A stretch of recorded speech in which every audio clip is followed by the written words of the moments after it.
Hi everyone, it's Ethan or Miss back again for another video today, and welcome back to yet another video here with the Chicago Blackhawks franchise. Of course, this is only episode number 2, so if you guys did not check out the start of the series, go check out the last video. I'm very excited to start this series off. This is going to be the official start to it. We're going to sim through probably the entire regular season. We're going to see how things go, so let's take a look at the team. I'm honestly quite happy with the way this team looks. So our top line is pretty damn solid. We've got Alex DeBrincat, Dylan Strome, and Patrick Kane, which I'm a very big fan of. Our second line is Connor Sheary with Jonathan Toews and Dominic Kubalik, which again I'm very happy about. Our third line is Eric Holla with Kirby Dach and Alex Nylander, which could be a really good third line. And then our fourth line, who of course have -3s, hoping that will change around a little bit.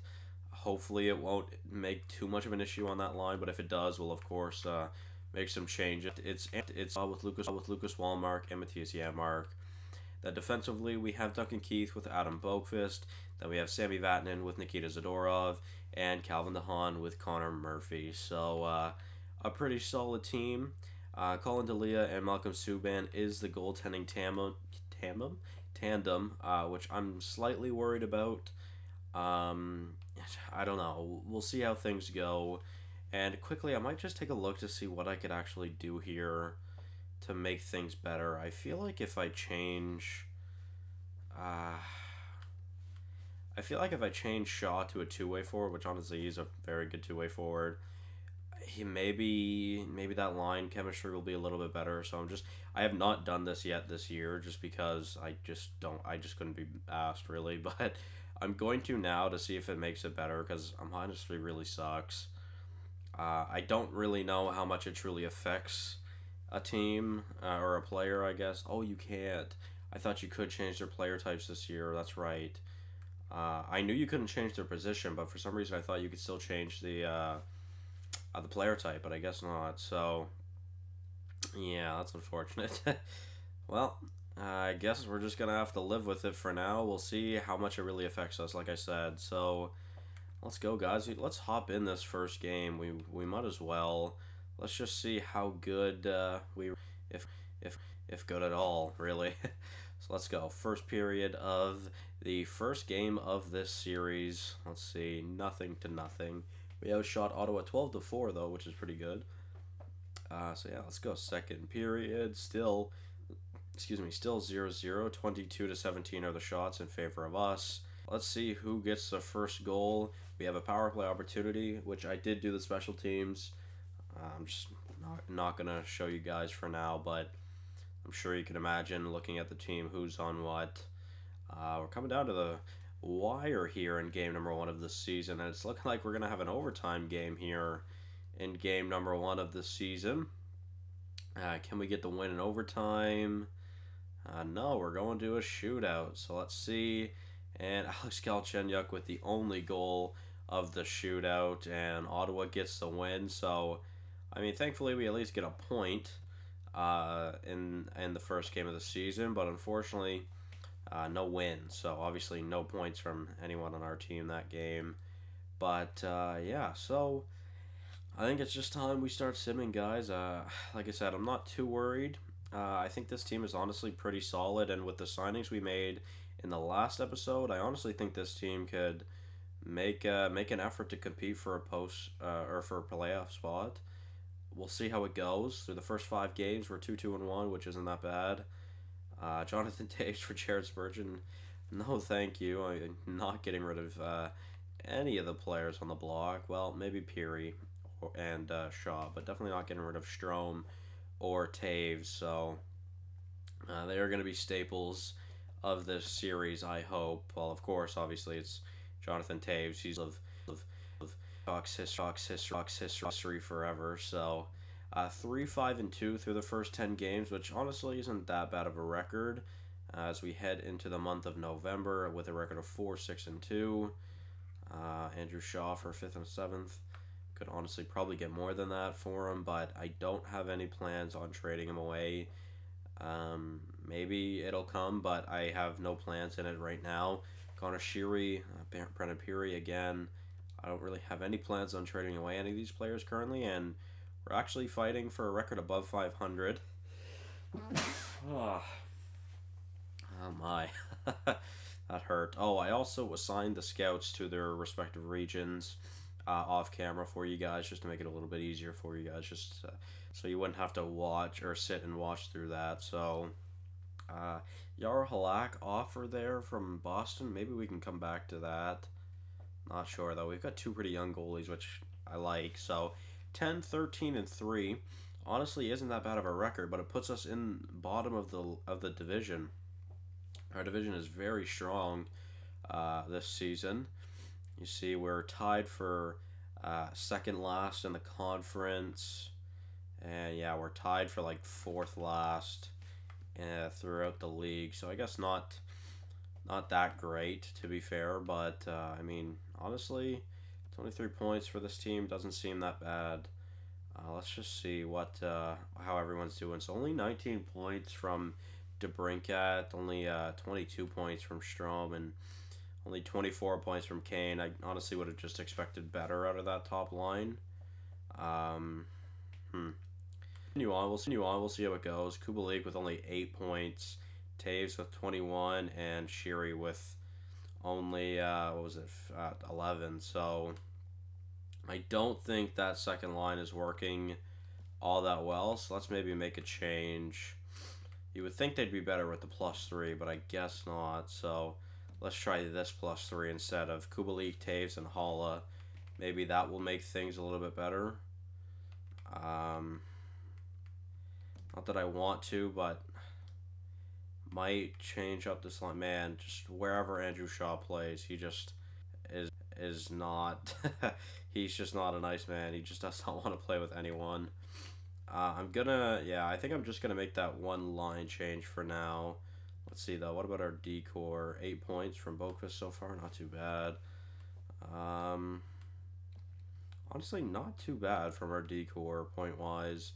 Dalia not doing too bad, and neither is Subban. So it kind of just looks like a lack of scoring right now, because no one's really scoring goals. I mean, we could definitely have a couple of 20-goal scores, but nothing too special. So maybe we can look into that more in the future. But yeah, as of right now, it seems to be our only issue. So let's sim the month of December and let's see how we go.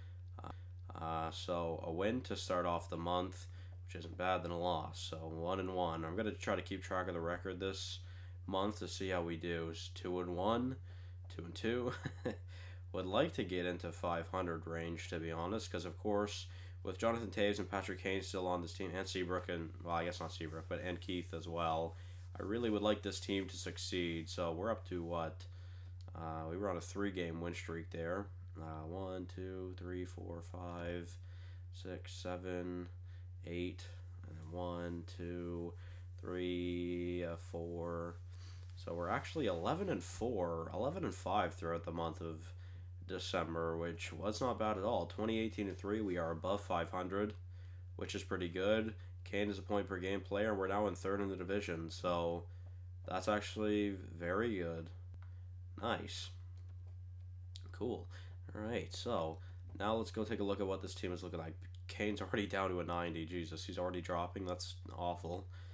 DeBrincat with 34, Taves with 34, Holla with 31, Strome with 31, Dak with 23, Keith 22, Sheary 20, Kubalik 18, Vatanen 13, Nylander as well 13, Boqvist with 11, Dahan with 9, Walmark with 8, Shaw and Yamark also with 8, then Zadorov and Murphy with 7 as well. Interesting. I just really want to make sure Adam Boqvist grows. He's up to an 81 already, which is good. I just really want to make sure this put up points. So, I mean, I guess he's on pace for a new career high. Yeah, okay, we'll see how that goes, I guess. And then let's check out the goaltending. Wow, Malcolm Subban is playing fantastically, and Dalia is playing very well as well, to be honest. Like I said, guys, number in an EA sim is incredible, especially the 921.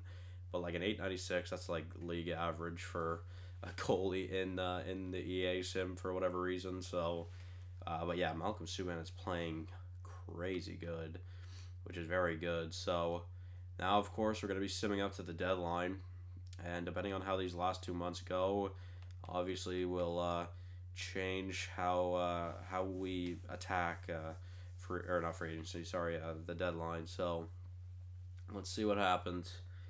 We lost our first game of the month, and we won the next two, so we have a record of 2-2. Make that 2-3. But hopefully we can continue to stay in the win column. Let's see if we can manage to do that. Of course, a very competitive division still, but both wildcard spots are definitely going to be going to the Central, or not the Central, sorry, the Pacific. So hopefully after this All-Star break, it's a nice break to rejuvenate us and to get us some more wins, because I would definitely like to make sure we can make the postseason this year. But we're now at a record of 500. We just got offered Marc-Andre Fleury. That's interesting. Could have the old Vegas duo and Subban and Fleury as our tandem. Chicago and Vegas can just keep swapping goalies, I guess. We're coming up to the deadline now, only a week away. Let's see what our record is going to look like. 2 shootout losses in a row, and then a regulation loss. Can we win this last game, or these last 2 games? Let's see. Wow, Dallas is a very good team. They're second in the division.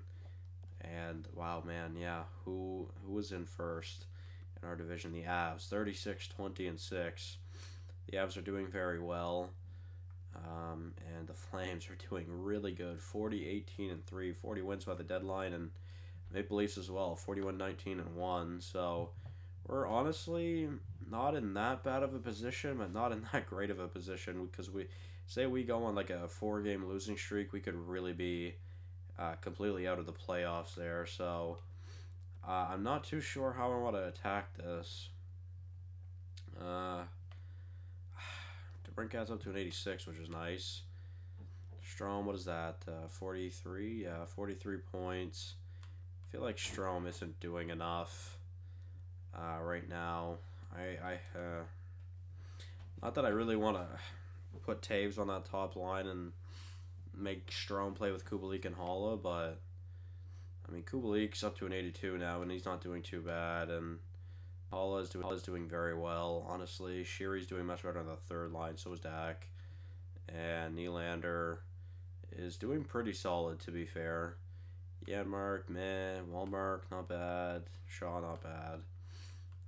I don't know, man. I don't really know. 38 points from Keith.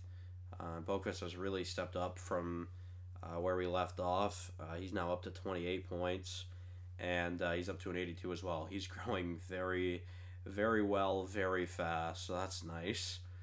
Zadorov with 11, Vatanen with 17, so that's not too bad. If he can hit around the 20 to 30 point mark every year, that'd be nice.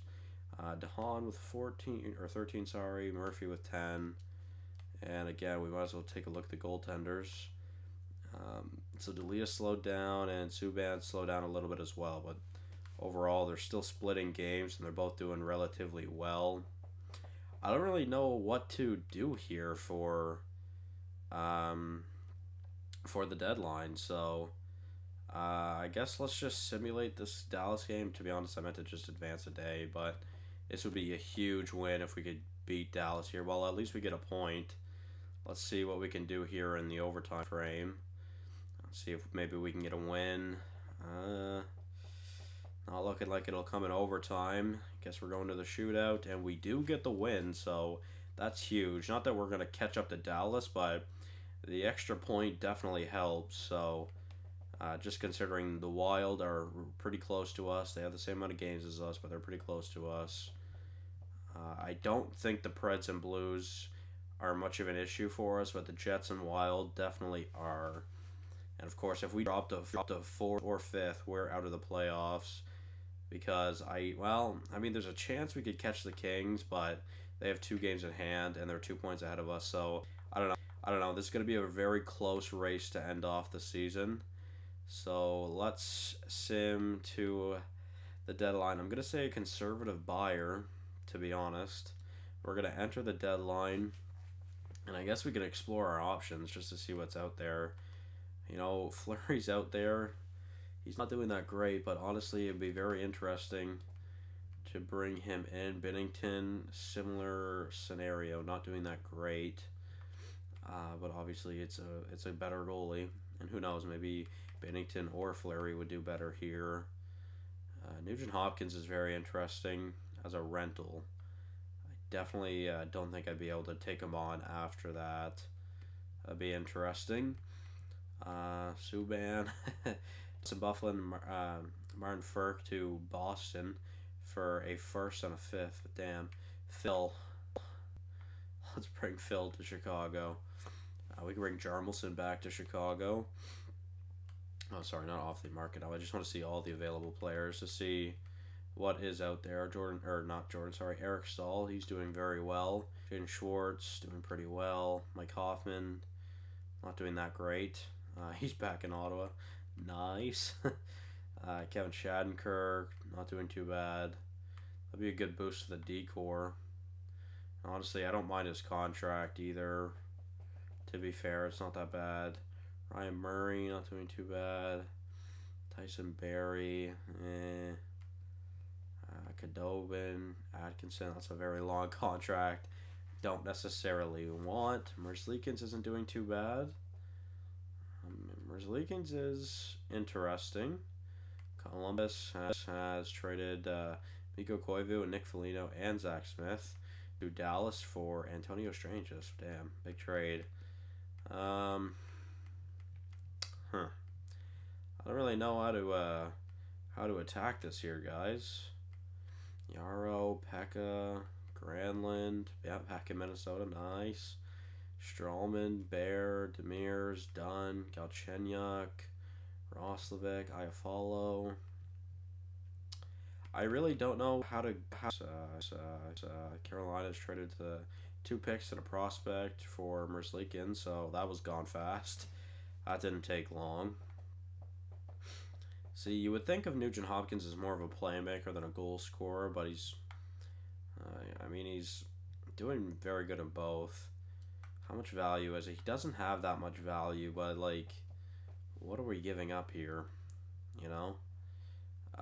Well, honestly, I mean, not that I really want to, nor is this really all that realistic, but I would definitely add Andrew Shaw into this.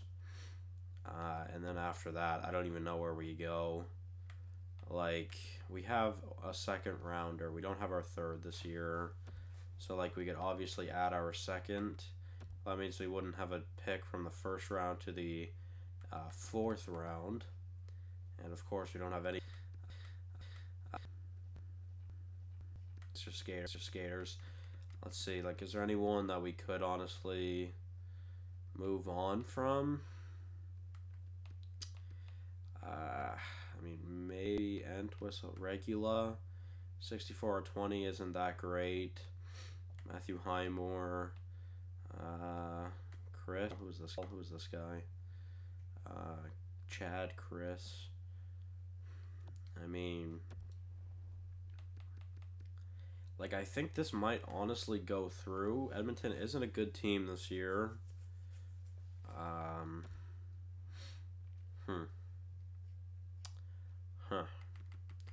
This is very interesting, and of course, Edmonton gets a winger back.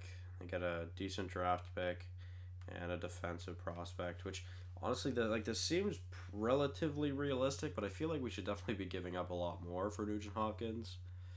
And like I said, guys, I think Nugent Hopkins would purely be a rental. But I'm also trying to think of where I'd even put him on the team. You know what? I don't think I'm going to make any changes. I think we're just going to stick with what we have. It's been working so far, so let's see if it can continue to work and propel us into the playoffs this season, because really, I mean, I feel like that's our best option. So let's see how it goes. I'm anxious to see how this works. So let's see what other trades went through. Dmitry Kulikov is on waivers. Thank you. Any bigger trades after I left? No. Okay, so all right, guys. Now it's crunch time, I guess. The Wild have played more games still, and they're only 1 point behind us now. So again, we are in a very tough spot. But you know what? I didn't make any changes because I have faith in this team. So let's see what happens. We are going to sim to the end of the season. Let's see if we can win some games. Lose to Anaheim right after the deadline, then a back-to-back against some California teams. We were on the California road trip, actually. We win one and we lose one, which isn't that bad. We beat an Eastern Conference team.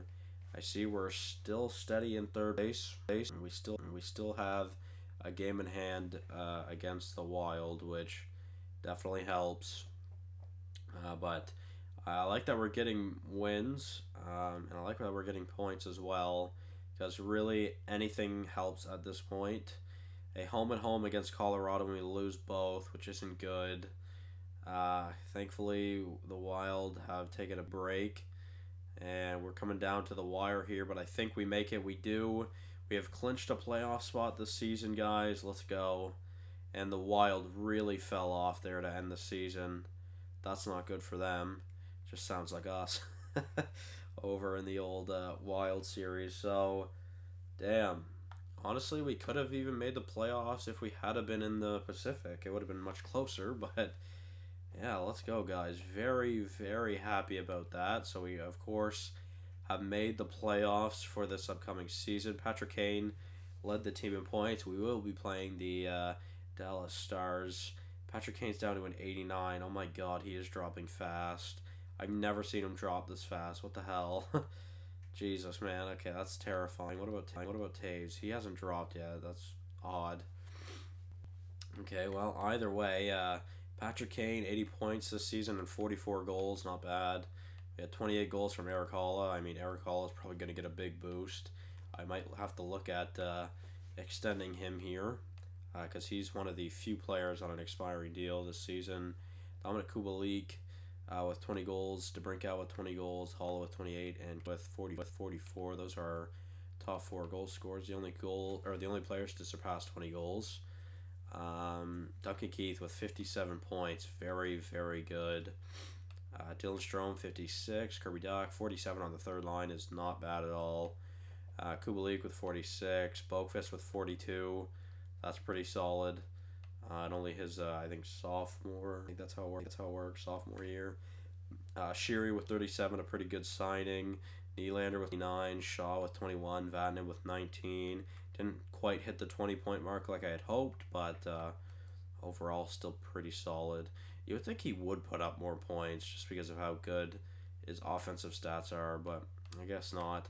Dahan with 18, Murphy with 16, Walmark with 15, Zadorov with 12, and Yanmark with 12. So overall, I don't think this team was that bad.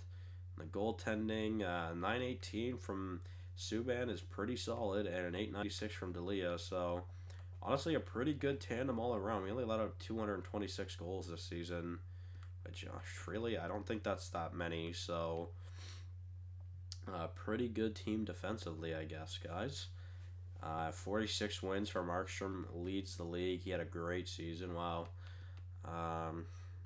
Yeah. Darcy Kemper as well. Devin Dubnyk. Linus Ullmark. A lot of very good goalies out there this season. Yeah. Subban, I mean, he's near the top. I don't know if he would win a Vezina or anything because he only played 46 games. I feel like it's going to Dubnyk. By the looks, I feel like it's going to Dubnyk. But yeah, so let's check these skaters now. So let's see. 106 points for Tyler Seguin leads the league, and 105 for Marner follows him. Only 2 100-point players this season. Matthews, though, 99. Eichel, 96. Gaudreau, 89. Panarin, 88. Tavares, 87. Malkin, 87. Radulov with 87. So Dallas had a very good year, of course. And it seems to me that, honestly, a lot of younger names here at the top of the list this season. No, like Ovi, Crosby. But yeah, so Matthews led the league in goals with 54, 50 from Kov, 48 from Ovechkin, 46 from Tavares, 44 from Kane. So he was top 5 in goals. Not that bad. Most assists goes to Mitch Marner with 77. Highest plus minus goes to Marner with plus 44. Travis Dermott was a plus 40. Jesus. Rasmus Sandin was plus 39. Let's check out the D-core, or not the D-core, but the defenseman. Victor Hedman with 75 points this season. Very, very good. Yeah, very, very good. Drew Doughty with 74 just behind him, and 220 goal scoring defensemen this season in Ekman Larson and Doughty. Let's just see, where was Keith? So Keith was just outside of the top 10 as well. Where is Boqvist there? Yeah, sorry. I just totally was blanking on his name for some reason, but Adam Boqvist did pretty well. Let's check out the rookies this season. Alexis Lafreniere with 58 points, Barrett Hayden with 33, Vitaly Kravtsov with 23, Alex Fermenta with 22. We didn't actually have a rookie like I was thinking we would. To be honest, I couldn't really remember if Doc played, but he did. So yeah, he played last season. So Lafreniere with 58 points on minus 28. New York definitely struggled this season by the looks of it. I guess Colin DeLeo is technically a rookie, I guess. But yeah, guys, episode. We will we'll definitely be going through the playoffs in the next one. I'm excited. Dallas seemed to be a pretty good team. Actually, before we end the video here, I want to quickly just see where our team was for goals against, because it seemed to be pretty low. So let's see. Highest goals against was 275 from St. Louis, and the lowest goals against was 220 from San Jose. Where are we? Did I do the math wrong? Oh, it was 232 we let in. Sorry, I did the math wrong. So we are still top. What is that? Top 8 for the least goals against. So overall, not too bad. San Jose was very good though. But yeah, so that will be the end of this video, guys. Hopefully you did enjoy. Tune in for the next one where we get to hit the postseason early in this series. This is the earliest we've hit the postseason in the series from NHL 21 so far. So thank you guys all so much for watching once again, and I will see you guys in the next one. Bye-bye.